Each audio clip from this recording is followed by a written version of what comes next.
नमस्कार। राजस्थान के सियासी संग्राम में बीएसपी प्रमुख मायावती ने तगड़ा पेच फंसा दिया है। मायावती ने आज न्यूज एजेंसी एएनआई से बातचीत में कांग्रेस पर जमकर आरोप लगाए और उन्होंने कहा कि उन बीएसपी के टिकट पर जीते हुए 6 विधायकों के मसले पर वो हाईकोर्ट में भी उनकी पार्टी फिर से याचिका दायर करेगी और सुप्रीम कोर्ट भी जाएगी। इसके बाद जो कई तरह के सवाल खड़े हो रहे थे कि बीजेपी और बीएसपी का क्या कोई अघोषित गठबंधन है या कोई सॉफ्ट कॉर्नर बीएसपी प्रमुख मायावती का बीजेपी के लिए है, इसको लेकर कई तरह की चर्चाएं पूरे देश भर में टीवी चैनल्स और तमाम जगहों पर राजनीति के जानकारों के बीच हुई हैं। और आज जब मायावती ने इस तरह का स्टेटमेंट दिया कि वो इस मसले पर सुप्रीम कोर्ट तो जाएंगे ही, कांग्रेस और अशोक गहलोत को सबक भी सिखाएंगी, इस पर कांग्रेस की राष्ट्रीय महासचिव प्रियंका गांधी वाड्रा ने वार किया। और लेकिन उस पर जाने से पहले आपसे अपील करना चाहूंगा कि सत्य हिंद की सदस्यता योजना में शामिल हो, आजाद पत्रकारिता का, कॉर्पोरेट मीडिया के मुकाबले आजाद पत्रकारिता का समर्थन करें। आर्थिक भुगतान का लिंक डिस्क्रिप्शन में दिया हुआ। मैं बात कर रहा हूं राजस्थान के सियासी घमासान में बीएसपी प्रमुख मायावती की एंट्री का। बात यह हो रही थी कि बीजेपी के नेता, बीजेपी के राजस्थान के विधायक मदन दिलावर ने राजस्थान हाईकोर्ट में एक याचिका दायर की थी। उस याचिका में उन्होंने बीएसपी के विधायकों के कांग्रेस में विलय को रद्द करने की मांग की थी। उसके बाद बीएसपी ने अपने विधायकों को व्हिप जारी किया था और बीएसपी भी अदालत पहुंच गई थी। लेकिन जब कल यानी सोमवार को ये अर्जियां खारिज हो गई, इन याचिकाओं को हाईकोर्ट ने खारिज किया, तो आज मंगलवार को फिर से बीजेपी तो एक बार हाईकोर्ट पहुंची ही, बीएसपी प्रमुख मायावती ने भी न्यूज एजेंसी एएनआई से बातचीत में अपने इरादों को जाहिर किया और उन्होंने कहा कि इस मामले को हम छोड़ेंगे नहीं, ठंडा नहीं पड़ने देंगे, क्योंकि कांग्रेस ने गैर संवैधानिक काम किया। हमारे टिकट पर, बीएसपी के टिकट पर जीते हुए विधायकों को अपने पाले में शामिल कर लिया। बहुत आक्रामक तेवर उन्होंने दिखाए और उन्होंने कहा कि वो इस मुद्दे पर शांत नहीं बैठेंगी। सुप्रीम कोर्ट जाने की उन्होंने बात कही और यह भी कहा कि वो लंबे समय से, बीएसपी लंबे समय से कांग्रेस और अशोक गहलोत को सबक सिखाने का इंतजार कर रही थी। इसके बाद प्रियंका गांधी वाड्रा का तुरंत ट्वीट आया, क्योंकि इससे पहले भी प्रियंका गांधी वाड्रा वार कर चुकी हैं अप्रत्यक्ष रूप से, लेकिन आज जो उन्होंने ट्वीट किया उसमें उन्होंने स्पष्ट संकेत दिया। उन्होंने ट्वीट करके इस बात को कहा कि बीजेपी के अघोषित प्रवक्ताओं ने बीजेपी को मदद की व्हिप जारी की है, लेकिन यह केवल व्हिप नहीं है बल्कि लोकतंत्र और संविधान की हत्या करने वालों को क्लीन चिट है।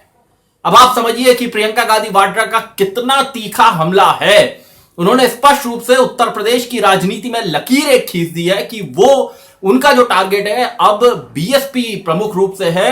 अपोजिशन में भी वो बीएसपी को पर ज्यादा हमलावर रहेंगी। इससे कुछ दिन पहले भी जब आगरा में कोरोना से होने वाली मौतों का मुद्दा उठा था, तब जब डीएम ने प्रियंका गांधी को नोटिस भेजा था, तब भी प्रियंका गांधी ने ट्वीट करके कहा था कि वो इंदिरा गांधी की पोती हैं और बीजेपी की अघोषित प्रवक्ता नहीं। और उन्होंने योगी सरकार को भी कहा था कि वो उन्हें नोटिस भेजकर अपना बेवजह समय बर्बाद ना करे।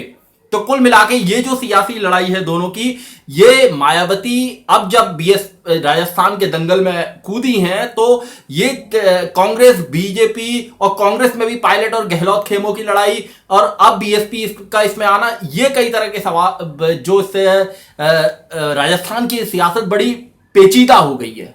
और उत्तर प्रदेश का इससे सीधा कनेक्शन है, क्योंकि उत्तर प्रदेश में प्रियंका गांधी की सक्रियता से बार बार यह कहा जाता है कि मायावती को अपने सियासी अस्तित्व पर खतरा महसूस होता है। बीएसपी के वोटर्स कहीं कांग्रेस के पाले में न चले जाएं, इसको लेकर उन्हें खतरा महसूस होता है। लेकिन यहां जब बीएसपी प्रमुख ने खुलकर कहा जाना चाहिए कि कांग्रेस के खिलाफ मोर्चा खोल दिया है और उन्होंने कहा है कि उनके विधायकों की चोरी की गई, गैर संवैधानिक काम किया गया, सुप्रीम कोर्ट तक जाएंगे, इस मामले को छोड़ेंगे नहीं, तो ये जो तेवर है बीएसपी प्रमुख के साफ दिखाते हैं कि वो इस मसले को आगे तक इसकी लड़ाई लड़ेंगी। कल बुधवार को बीएसपी की ओर से राजस्थान हाईकोर्ट में पिटीशन भी इस मसले पर दायर की जाएगी।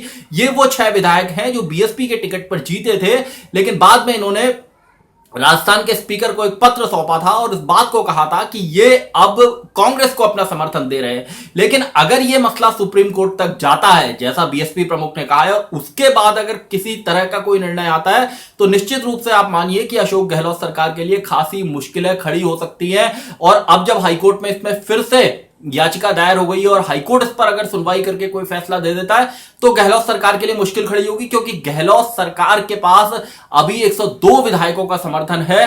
पायलट की बगावत से पहले यह संख्या 121 थी, और अगर इन 6 विधायकों का कोई आगे पीछे मामला होता है, तो निश्चित रूप से अशोक गहलोत को अपनी सरकार बचाने के लिए बहुत ज्यादा मतलब मुश्किल हालात तो होंगे ही, और जितना पसीना वो अभी बहा रहे हैं उसका कई गुना पसीना बहाना पड़ेगा। और इसके अलावा कल रात को एक और शाम को एक अहम घटनाक्रम हुआ, जब कांग्रेस की ओर से इस बात को कहा गया, रणदीप सुरजेवाला जो राष्ट्रीय मीडिया प्रभारी है कांग्रेस के, उनकी ओर से बयान आया कि पायलट गुट के 3 एमएलए उनके संपर्क में हैं और वो 48 घंटे के अंदर वापस आ सकते हैं। तो पायलट गुट के एक एमएलए की तरफ से भी इस बात का बयान आया कि हमारे संपर्क में गहलोत खेमे के, गहलोत गुट के 10 से 15 विधायक हैं, और एक बार अगर गहलोत, वो हमसे कह रहे हैं, यानी कि वो विधायक पायलट गुट के विधायकों से कह रहे हैं कि अगर उन्हें एक बार आजाद किया जाता है तो वो हमारे पाले में आ जाएंगे। और उन्होंने इस बात की चुनौती भी दी पायलट गुट के विधायक ने कि अगर एक बार गहलोत अपने विधायकों को आजाद कर देते हैं तो पता चल जाएगा कि किसके पास कितने विधायक हैं। और ऐसा नहीं है कि अशोक गहलोत इस खतरे को नहीं जानते, वो भी इस खतरे को जानते हैं। और अभी कुछ दिन पहले उन्होंने विधायक दल की बैठक में इस बात को कहा कि अभी 21 दिन लगभग और होटल में रुकना पड़ सकता है जयपुर में, जहां पर गहलोत समर्थक विधायकों को रोके रखा गया है।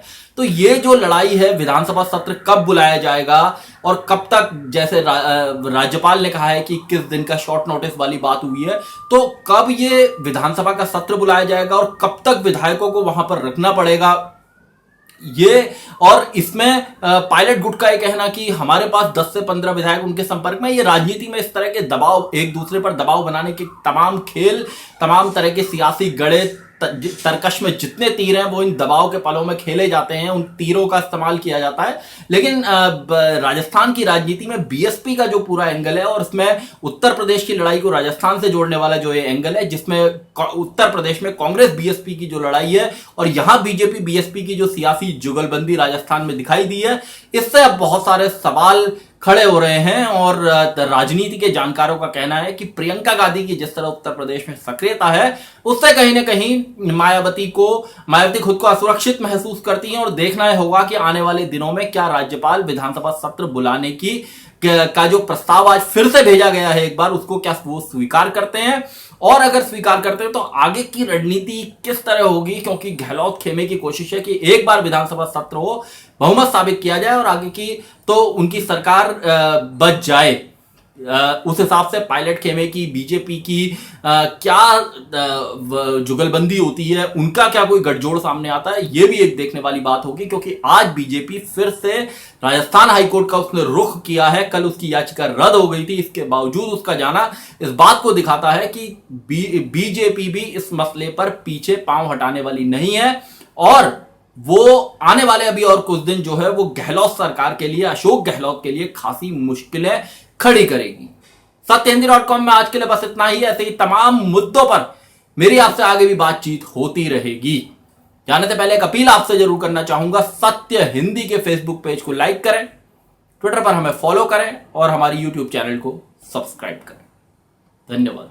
सत्य हिंदी के और वीडियोस को देखने के लिए हमारे यूट्यूब चैनल को सब्सक्राइब करें और सीधे नोटिफिकेशन पाने के लिए बेल आइकन दबाएं।